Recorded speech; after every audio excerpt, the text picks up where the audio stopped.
from doing tort. Tort means doing violation of the rights of anyone. And here Almighty Allah subhanahu wa ta'ala also guides us and also guides the Muslims that don't do torts, don't violate the right. इस्लाम के अंदर जो है ये बात बहुत सख्ती से कही गई है कि आप अपने हुकूक तो बेशक अपने इस्तेमाल करें, लेकिन आप किसी और के हुकूक का भी साथ के साथ ख्याल करें। और लॉ ऑफ टॉर्ट जो है वो भी बिल्कुल जो डिपेंड कर रहा है उसके अंदर जो रूल्स हैं वो सारे के सारे वो जो है वो ह्यूमन बीइंग के राइट्स से रिलेटेड है। Even the compensation for the injury is considered as the injury by Quran. यानी अगर ऐसा नहीं है कि अगर आप किसी को तकलीफ पहुंचाते हैं और आप बस माफी मांग के निकल जाएं, ऐसा नहीं है। कुरान के अंदर कहा गया है अगर आपने किसी का नुकसान किया है आपने उसको कंपनसेट करना है। कुरान करीम के सूरा जो है उसकी आयत नंबर 40 कहती है the recompense for an injury is an injury equal thereto means अगर आप किसी के नुकसान की भरपाई के लिए पैसे किसी को देंगे तो जो शख्स पैसे दे रहा होगा उसको भी उसके साथ साथ जो है वो पैसे देने से एक लाइक इंजरी ही उसको भी काज होगी। यानी खाली पैसे देने से ऐसा नहीं है कि पैसे दिए और बस कोई फर्क नहीं पड़ता, पैसे देना भी एक इंजरी की किस्म है, but it is a civil injury. Injury की जो है ना हमने लॉ ऑफ टॉर्ट जब आप पढ़ेंगे, लॉ ऑफ टॉर्ट आपके कोर्स में है मेरे ख्याल में पार्ट 2 में या पार्ट 3 में है, तो उसके अंदर आप पढ़ेंगे कि देयर आर 2 और 3 टाइप्स ऑफ इंजरी। एक तो हो गई सिविल इंजरी जो, और दूसरी होती है कि बॉडीली इंजरी जो है, जो आपकी बॉडी इंजरी है वो आपकी फिजिकल इंजरी हो जाएगी, और जो सिविल इंजरी है वो आपकी जो आप कंपनसेशन पे करेंगे या जो आप किसी का जो है मिसाल के तौर पर अगर आपने किसी का मॉनेटरी लॉस किया है तो ये सिविल इंजरी है। अच्छा, there should be equal punishment for the committed tort. The punishment should not be exceed from the committed tort. यानी एक तो कुरान करीम ये भी कहता है कि जनाब आप अगर किसी को तकलीफ पहुंचाएं तो आप उसको कंपनसेट करें, लेकिन कुरान के अंदर एक और तस्वर भी दिया हुआ है ना कि भाई आप अगर किसी को पनिशमेंट देने जा रहे हैं तो आपकी जो पनिशमेंट है it should not cross the limits. ऐसा नहीं है कि किसी शख्स ने आपको सिर्फ जो है वो गलती से पुश किया है तो आप उसको पूरा नीचे गिरा के उसका सर फाड़ दें, ऐसा नहीं है। यानी आपकी जो इंजरी काज हुई है उसके इक्वल पनिशमेंट होनी चाहिए। सूरह नहल के अंदर कुरान पाक के अंदर लिखा है कि एंड इफ ये do catch them out no worse than they catch you out। यानी अगर आप उसको पकड़ो तो उसको उस तरह से पकड़ो जितना के उसने आपको तकलीफ पहुंचाई है, उससे आपको हद से नहीं बढ़ना है।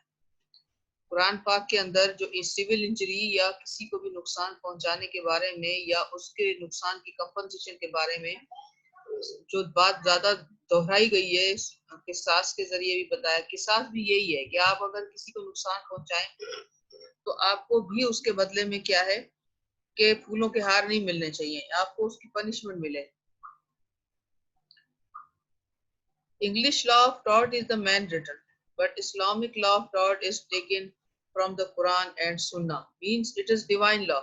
हम शुरू से यही पढ़ते आ रहे हैं कि Islamic law is a divine law, it is made by Almighty Allah subhanahu wa ta'ala, it is not made by humans, so that जो अल्लाह ताला का कानून है उसके अंदर जाहिर कोई मिस्टेक नहीं होगी। अल्लाह ताला ने बहुत परफेक्शन के साथ एक एक चीज को बनाया है। आप अल्लाह ताला की क्रिएशंस की तरफ अगर आए तो हर चीज में आपको बहुत ज्यादा जो है डिटेल्स के साथ जो है हर चीज के अंदर परफेक्शन मिलेगी। ट्रेस पास की अगर हम बात करें, entering into another's house without his permission या taking using another's chattels goods without permission, goodwill के अंदर हम बात कर रहे हैं। ठीक है, अब कुरान करीम इस चीज के बारे में क्या कहता है? O you who believe, do not enter house others than your own houses until you ascertain welcome and greet their inhabitants. That is best for you. ठीक है ना, मतलब ये कि आप किसी के घर के अंदर उस वक्त तक दाखिल ना हो जब तक कि उस घर के लोग आपको खुशी के साथ वेलकम ना करें, आपको इजाजत ना दें, या आपके जाने से वहां उनको खुशी ना हो। और अगर ये समझो तो तुम्हारे लिए यही बेहतरीन है। सूरह अल-हुजरात के अंदर भी बिल्कुल इसी तरह से बहुत ज्यादा अल्लाह ताला ने एक्सप्लेन किए हैं राइट्स कि आप बाहर से घर के बाहर से अगर किसी को आवाज भी लगाएं तो आपकी आवाज बहुत लाउड नहीं होनी चाहिए, और आपको जो है तमाम जितने भी आदाब है उनका ख्याल रखना है, बगैर इजाजत के किसी के घर में एंटर नहीं होना। और उसमें रसूल पाक के बारे में भी कहा गया कि उनकी भी आपने ताज़ीम करनी। ट्रेसपास के बारे में हदीस है, एक हदीस मुबारक है, प्रॉफिट सल्लल्लाहु अलैहि वसल्लम said that nobody among you should take a chattel of his brother with or without serious intention. If anyone takes it, he should return it to him. यानी अगर किसी शख्स ने फिर वो लिया तो फिर उसको चाहिए कि वो उसको वापस करे। बगैर परमिशन के किसी की कोई चीज नहीं लेनी है। अब आप देखें, हमने 3-4 तो असूल यही पढ़ लिए। सबसे पहला हमारा असूल हो गया कि आप जिसको जितनी इंजरी काज करेंगे आपको उस बंदे से उतनी ही कंपनसेशन लेने का राइट है, उससे कहीं ज्यादा नहीं। अगर आप उसको इंजरी के बदले इंजरी भी काज करें, या अगर आप उसको जो है तकलीफ के बदले में पनिश भी करें, तो पनिशमेंट की जो तकलीफ है वो आपको पहुंचने वाली तकलीफ से ज्यादा नहीं होनी चाहिए। और दूसरी क्या बात है कि आप किसी के घर में अगर एंटर हो तो विदाउट परमिशन एंटर ना हो। अगर किसी की कोई चीज इस्तेमाल करें तो बगैर किसी की परमिशन के आपने उसकी चीज इस्तेमाल नहीं करनी है। और अगर आपने गुड फेथ में ली है तब भी आपको वो वापस करनी है। एक और हदीस है, उसमें रसूल पाक सल्लल्लाहु अलैहि वसल्लम फरमाते हैं, it is incumbent upon a person who takes a thing from another to return the things to the rightful position. यानी अगर कोई शख्स किसी से कोई परमिशन के जरिए चीज लेकर उसको वापस करता है गुड फेथ के अंदर, तो उसके अंदर कोई हर्ज नहीं है। यानी आप लेकर इस्तेमाल कर सकते हैं किसी की कोई चीज को, लेकिन सबसे पहले उसके लिए क्या शर्त है कि एक तो आपका जो है उससे परमिशन लेना जरूरी है, और दूसरा जब आपको उसको इस्तेमाल करके वापस करने का आपने प्रॉमिस किया है, आपने उसको रिटर्न करना है। अच्छा, ये इसके अंदर थोड़ा बहुत ही जो है वो बारीक लिखा है। डेफर्मेशन के बारे में भी ये है। डेफर्मेशन है क्या? डेफर्मेशन ये है कि the action of damaging the good reputation of someone to make up lies or rumors that can ruin the person's character. You can defame a person, religion, or group. Reasons for defaming a person can be because of the jealousy, hatred, or because they feel like starting rumors. यानी डेफॉर्मेशन की अगर हम defamation की जो है इसमें definition में जाए तो वो ये है कि किसी भी शख्स की इज्जत को नुकसान पहुंचाना, या उसके कैरेक्टर के ऊपर कीचड़ उछालना, या किसी रिलीजन के बारे में गलत बात करना, या किसी एक जो है वो कम्युनिटी के बारे में कोई गलत बात करना, किसी ग्रुप ऑफ पीपल्स के बारे में गलत बात करना, और उसके बारे में जो है वो रूमर्स फैलाना। अब उसकी जो रीजंस हैं या उसके पीछे जो काज ऑफ एक्शन है वो जेलसी हो सकती है, हेट्रेड हो सकती है, या फिर आप जो है वो उसको डिसलाइकनेस भी हो सकती है। अब इस्लाम के अंदर इसके बारे में क्या कहा गया है? Making false claim against an innocent person is on one of the means misdeed by Islam. In Surah Al-Hujurat, ayah number 6, according to the Sharia law, lies or slander against any individual would have a harmful effect on the person standing in society. It protects the honor of its citizens by punishing those who slander against them. अब हमारे पास defamation की ना दो किस्में हैं। एक है label और एक है सिलेंडर। लेबल ये है कि वर्बल की जाए और फिर रिटर्न उसके जरिए भी की जा सकती है। सूरह अल-हुजरात में अल्लाह ताला कहता है कि आप अगर किसी के खिलाफ कोई झूठ बांधते हैं, यानी किसी पे झूठा इल्जाम लगाते हैं, तो ये इस्लाम के अंदर जो है नापसंदीदा अमल है। यानी कि आपको ये राइट नहीं है कि आप किसी के बारे में जा करके और जो है वो र्यूमर्स फैलाना शुरू कर दें।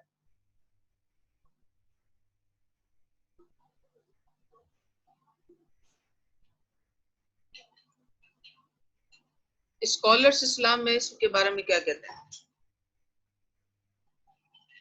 All scholars in Islam believe that slandering someone character is wrong and should never be done। यानी इस्लाम के अंदर जितने भी स्कॉलर्स पूछे हैं, सबका ख्याल ये है कि किसी के ऊपर जो है वो किसी किस्म की जो है बहतान लगाना या किसी के खिलाफ जो है वो किसी के कैरेक्टर पर कीचड़ उछालना कभी भी इस बात को पसंद नहीं किया जाता। This topic of the defamation is clearly harm. No one should ruin the reputation of other for their own pleasure। डेफॉर्मेशन करता क्यों है इंसान, उसके अंदर उसको क्या बेनिफिट हासिल होता है? एक तो सबसे पहली वजह है कि इंसान अपने प्लेजर के लिए करता है, खुशी हासिल होती है उसको ऐसा करके। और दूसरा ये कि या फिर अगर हम बात करें जैसा कि बिजनेस के अंदर होता है, तो बिजनेस में लोग अपने मटेरियल जो उनको बेनिफिट मिलता है उसके लिए भी ये सब करते हैं। अब इसके बारे में सेक्युलर व्यू क्या है? सेक्युलर व्यू ये है that it is wrong to defame someone।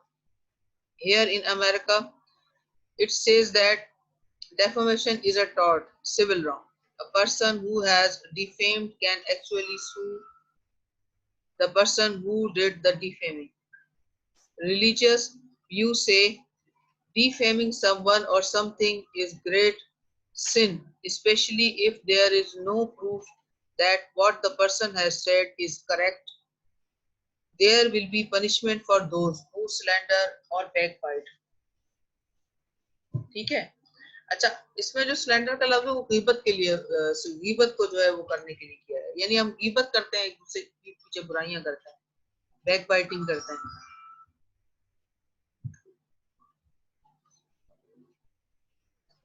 हजरत इमाम गजाली is the first jurist who made distinction between libel and slander।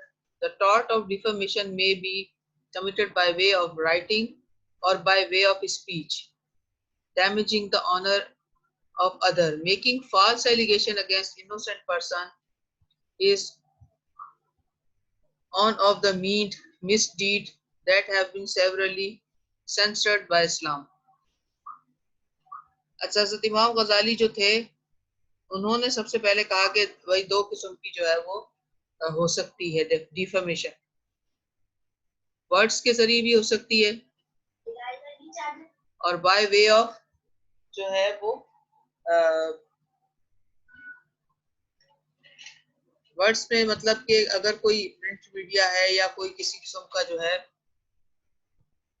हमारे पास मीडिया है, मीडिया को इस्तेमाल करते हुए अगर किसी को जो है वो डिफेम किया जाए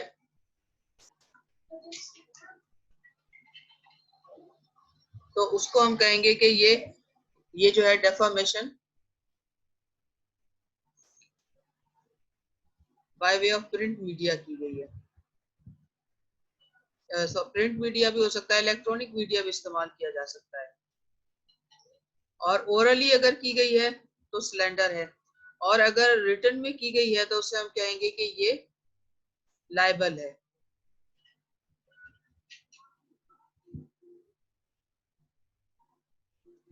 हमारी स्क्रीन कहाँ चली गई?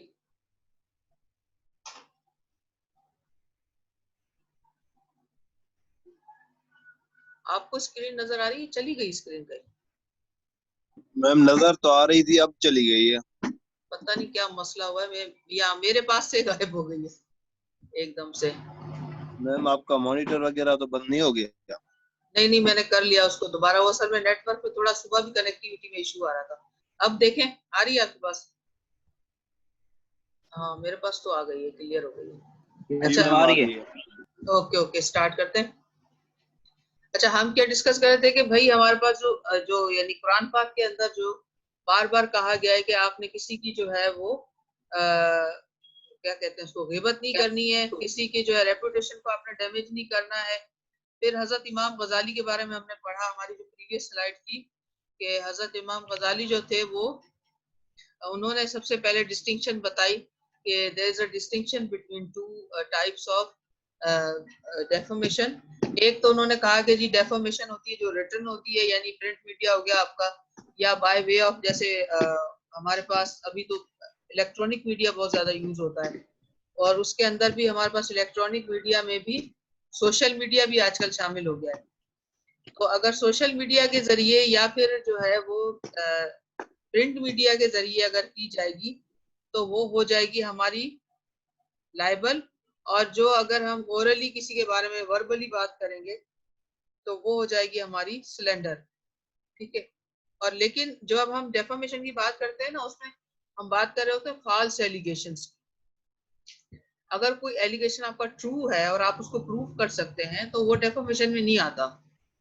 डेफामेशन में कौन सी चीज आती है? जो फॉल्स हो, यानी जिसे आप प्रूव नहीं कर सकते और उसका कोई वजूद नहीं है।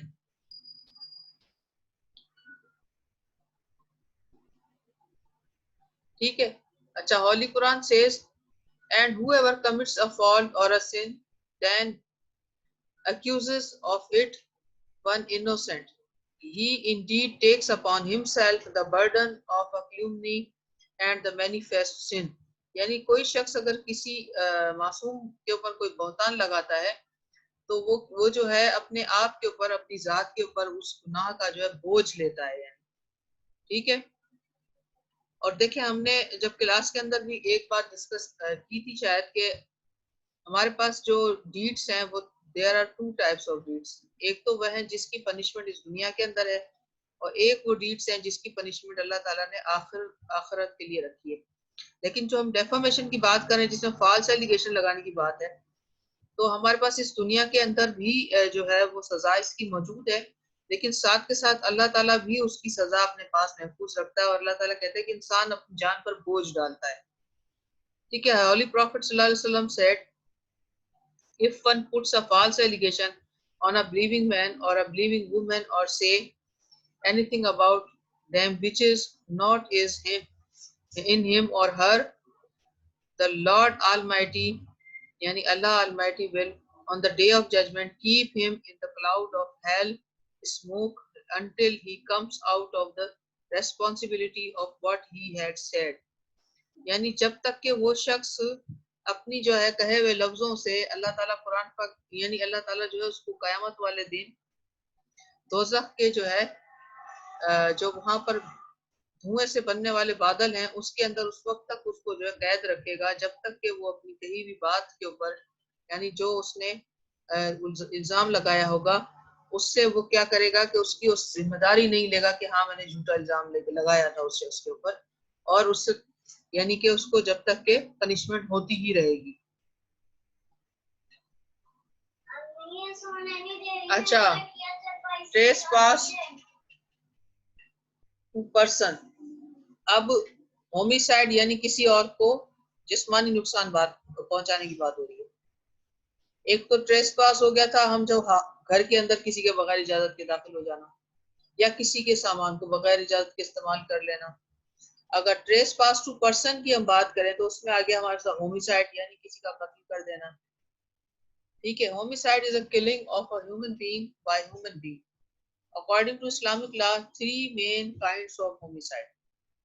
अब इसमें सबसे पहले आ गया आपके पास कत्ल अम्द यानी विलफुल मर्डर या प्लान्ड मर्डर या फिर इंटेंशनल मर्डर। दूसरे तरफ आ गया कत्ल शबीह अम्द। अब ये है कि ये इसके अंदर क्या है कि इंसान मारने किसी और को जाए और मार किसी और को डाले, इसके अंदर ये वाला जो है ऑप्शन है, in that is resembling to murder. Number 3 कत्ल खता यानी बाय मिस्टेक अगर कत्ल हो जाए, इंटेंशनल ना हो। मिसाल के तौर पर कोई शख्स अगर कोई पत्थर उठाकर फेंक रहा था दूर कहीं और वो पत्थर किसी इंसान को लगे और उसकी मौत वाकई हो जाए, इंसान की इंटेंशन नहीं थी उसको मारने की, अचानक कोई शख्स सामने आया और फिर उसको लग गया, और उससे उसकी मौत वाक़ई हो गई, तो ये जो है कत्ल खता में आएगा या होमिसाइड बाय मिस्टेक में आएगा।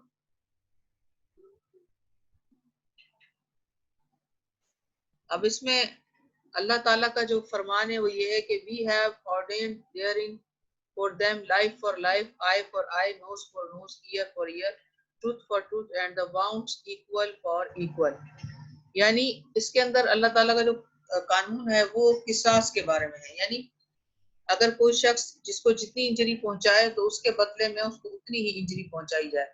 यानी अगर किसी ने किसी के जिस्म के किसी खास हिस्से को नुकसान पहुंचाया तो किसास ये कहता है कि उसके उसी खास जिस्म के हिस्से के ऊपर उसको उसी जो है डिग्री की जो है वो पनिशमेंट दी जाए। और इसको कहा गया है कि किसास या रिटेलिएशन, या फिर हम कह सकते हैं कि बदला, यानी जो जितनी नुकसान पहुंचाया उसके बदले में उसको उतना नुकसान दिया जाए। और इसको जो है लीगल सैंक्शन हासिल है in case of homicide, or it is a physical vengeance demanded by the headman's next of kin। यानी जो शख्स मर गया उसके वली को यह इख्तियार दिया गया है कि वो किसास क्लेम कर सकता है। और उसका वली कौन हो सकता है या नेक्स्ट ऑफ किन कौन होगा? उसका फादर हो सकता है, उसके वारिस जितने भी होंगे उसमें उसके बेटे हो सकते हैं, उसकी बेटियां हो सकती हैं, उसकी वाइफ हो सकती है अगर वो मैरिड है तो, अगर अनमैरिड है तो फादर, उसके मदर, और अगर उसका कोई भी रिश्तेदार इस दुनिया में जिंदा नहीं है तो फिर उसकी किसास उसके बिहाफ पर स्टेट क्लेम कर सकती है। और आप देखें कि जहां पर कोई भी एफआईआर नहीं होती और अभी तक आइडेंटिफाइड बॉडीज नहीं होती, अनआइडेंटिफाइड बॉडीज की मिलती हैं, तो उनके जो अगर मर्डर हुआ होता है उसमें प्रूव हो जाता है बाय वे ऑफ मेडिकल, यानी कि पोस्टमार्टम रिपोर्ट आ जाती है, तो फिर उस ऑन बिहाफ ऑफ स्टेट उनकी एफआईआर जो है वो दाखिल कर दी जाती है। इसी तरीके से कुरानिक जो हमारे पास लॉ है या हमारा इस्लामिक लॉ है वो भी यही कहता है कि अगर उसका नेक्स्ट ऑफ किन या हेड्समैन नहीं है, हेडमैन यानी उसका जो वली है वो नहीं है, उसका फादर भी नहीं है, कोई भी नहीं है, तो क्या होगा कि उसके लिए किसास स्टेट क्लेम करेगी। It is legal sanction in the case of homicide and bounding. और दियत क्या चीज है? दिया और ब्लड, यानी इसको हम ब्लड मनी भी कह सकते हैं या फिर इसको हम कंपनसेशन भी कह सकते हैं। इट इज मनी और compensation due in case of homicide. कत्ल के केस में जो जुर्माना किसी शख्स को देना होता है उसे कहा जाता है दियत। या फिर अगर किसी को चोट पहुंचाई है, उस चोट के बदले में उसके ऊपर अगर जुर्माना रखा जाए तो वो जो है कहलाता है दिया या दियत कहा जाता है उसे। और असॉल्ट और बैटरी के केसेस में क्या है? Islamic law expressly prohibit assault and battery. Assault कहते हैं किसी को, यानी किसी को धमकाना, डराना धमकाना, यानी किसी की तरफ कोई भी वेपन जो है वो उसको पॉइंट करके और उसको जो है उससे धमकाना। Assault has been expressly condemned by Holy Prophet Muhammad, peace be upon him, sallallahu alaihi wasallam. He pointed at us with a weapon is not from us। यानी जिसने हमारी तरफ हथियार, यानी कि जिसने किसी भी मुसलमान के खिलाफ कोई हथियार उठाकर उसको डराया धमकाया तो वो हम में से नहीं।